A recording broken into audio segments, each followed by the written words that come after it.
first day of Jannah, Ramadan, the second day of Ramadan. Third day, the fourth day of Ramadan, Allah will give you a palace in Jannah.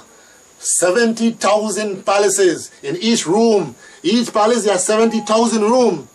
In each rooms, Allahu Akbar, there'll be 70,000 beds. Can you comprehend heaven? You can't. Can you comprehend Jannah? Allahu Akbar. Really? Allahu Akbar. Even for the woman of Jannah, Quran, mashallah. Even for the wife of Pharaoh, because Pharaoh's wife was a believing woman, Asiya. So naturally she's going to Jannah.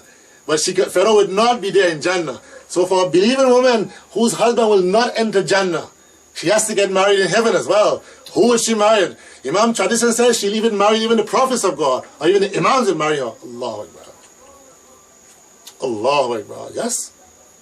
Even the woman of Jannah, the Huriyins, will be astonished at the status of the believing woman. They'll ask Allah, who are these people? Who are these women that is entering into heaven? Allah said, you were created for in here. They have earned it through their sacrifice in this life. They are much higher than you. Allahu Akbar. You got it easy. They have to work for it in the dunya. You cannot compare. Tradition said that every day, 70,000 angels descend on the shrine of Imam Hussein in Karbala. 70,000. Once the angels descend once, they will never come back again because there are so many angels waiting to come down. Allahu Akbar. Same for every human being. I said there are 6 billion people in the world.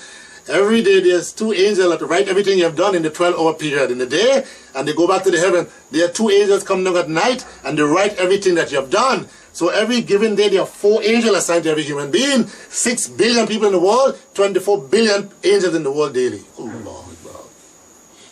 Can you comprehend Jannah?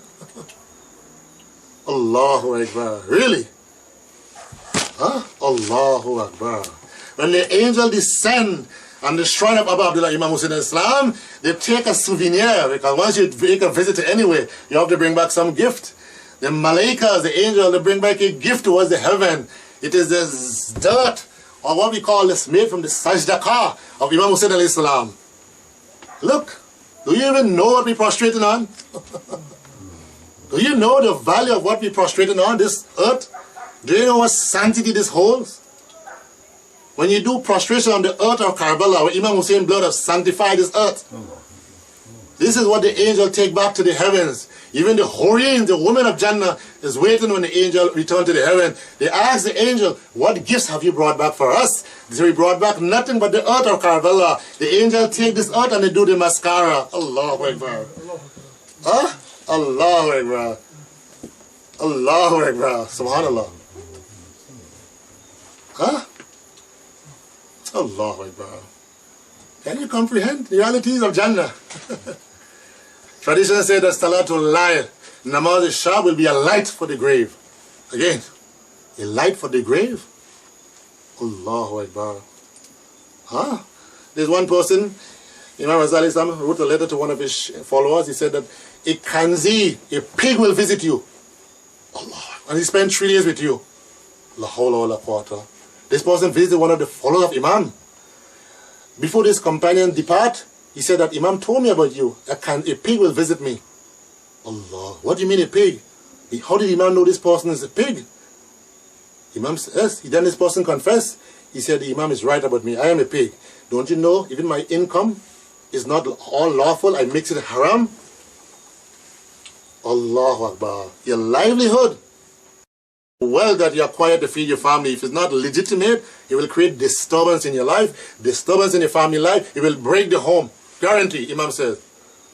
Guarantee, it will break the home. How will it break the home? Allahu Akbar. Not the brick we're talking about. It will break the relationship. There will be fasad and fitna. Allahu Akbar. Huh? Allahu Akbar. Huh? Allahu Akbar. There was a mighty king. Allah. Very mighty. He wanted to show his prowess, his power. So he ordered all of the advisors, all of the army general, to summon the entire army. And this was a mighty ruler, mighty, ruling over almost 2/3 of the world at that time. Allahu Akbar. He wanted to feel the glory of being in charge of such mighty army. So he ordered the entire army to come out in the plains, open plains, where he can sit on his throne and examine his power. Oh. So alhamdulillah, everyone complied. Out in the plain, he noticed there was a mountain top. On top of the mountain, he saw there was a plateau. So he told his advisor, listen, you see that spot up there on that mountain? I want you to take my throne up there so I can get a better overview. I said, oh king, how will we get you up there? I mean, it's difficult. He said, I gave you the command. Anyway, with much difficulty, they were able to carry the king throne up on the mountaintop. Sitting upon his throne, again he gazed towards his left, and he saw there was a river, like a stream. There's water running in the stream, and in the middle of the stream there was a small patch of land. He said, I want you to put my throne over there. So I can sit over there and enjoy this, the tranquility, the ambience. They said, the king, this is very difficult. The river, he said, no, look at the condition here. How we get there? He said, I don't care. Get my throne over there. So they got the king throne in the middle of that stream, on that small patch of land, and they got the king over there to sit. Upon sitting on his throne, Allahu Akbar, a small fish jumped out of the water and jumped back in and just splashed a drop of water upon the king's skin. Allahu Akbar. Suddenly the king says, I feel there's a temperature here. My body is feeling cold. Allahu Akbar. He sent for the best doctors. Best doctor he can find. They all came. No solution. Allahu Akbar. His temperature is rising. He's getting colder and colder. He said, bring me fire. I need to stay warm. They bring fire for this king. The closer they bring the fire, the more cold the body becomes. Allahu Akbar. Until the king had no choice but to even lie in the fire, until he was burned by the fire. Allahu Akbar. What was his name? Allahu Akbar. Mahmud Abbasi. Do you know who he was? This was the same ruler that fed poison to Imam Ali Raza, or 8th Imam. Isn't Allah great? Isn't Allah great? Look. Look. Allah didn't have to send down an army. Allahu Akbar. Look. A fish. Allahu Akbar. Just splash some water. That water become the source of misery for that tyrannical king. Even for Pharaoh. Water that we drink. Water that we used to take bath. Water engulfed Pharaoh. Allahu Akbar. How difficult it is. How difficult it is for Allah. Allahu Akbar. Huh? Allahu Akbar. Now we talk about Jannah. Now Imam Ali Islam will give you a snapshot of Jahannam. Allah. And I'll conclude in this. Allahu Akbar. It is recorded on data that the biggest earthquake has occurred in the history of this world has been on 9 on the Richter scale. A 9. And that happened somewhere in the desert. There was massive destruction, but there was few casualties because it occurred in the desert. There was one that happened in 1976 in China. There was over 220,000 people died in China. That one was, again, like a 9. Scientists says if an earthquake on the scale of 11 occurred, there's no human habitation can survive that. No human habitation.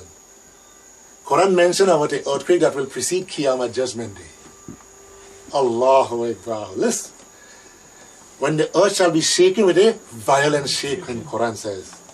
And man will ask, what is happening to her? On that day she shall tell her news. Allahu Akbar. Listen, Quran. Huh? Allahu Akbar. Saddam Hussein killed 5 million Shias. 5 million lovers of Ali bin Abu Talib that he killed. 5 million. He planted grenade inside of their trousers. Hand grenade, that's what the way he's punishing them. He will throw them from high wall. Yes?